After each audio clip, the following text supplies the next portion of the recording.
what's a conspiracy theory that you really like or you get behind? Well, 9/11 is an interesting one, right? There's two parts of the conspiracy on 9/11 that I think are worth discussing. The first is Tower 7. For those that don't know, the two towers fell, but there was a third tower, 47-story building. Any other day of the year, it would have been the biggest story in the world at 47. And it wasn't hit by a plane. We're told that debris knocked it down.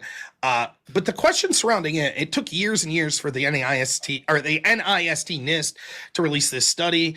And I'm no engineer, so it's difficult for me to parse through it. But basically, it was sort of this unique way that no other building had to do with the vibration of the impact, which caused like a near free fall collapse. It seems dubious. And there's the funding part, and I think that's certainly a conspiracy theory, but I think it's all but proven.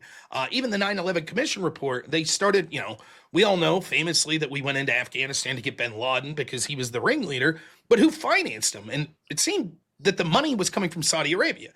Now, that's a problem because they're supposedly the United States allies. So what's going on here? And basically, the 9/11 Commission report's like, we're not too worried about it.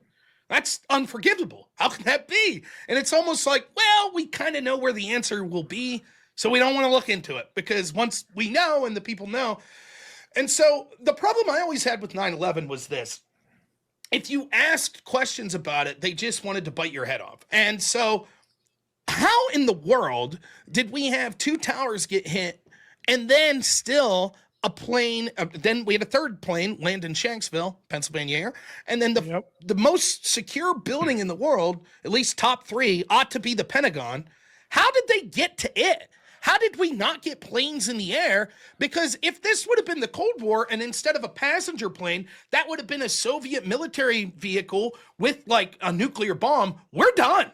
Is our government that incompetent that if a hostile foreign superpower attacked us, we would just be shit out of luck?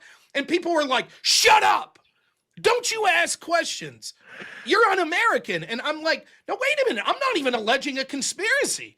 But what have we done to change this? Because next time it might not be dudes in a cave. Next time it might be a competent military. And I always say with these conspiracies, it's the reaction that's the tell.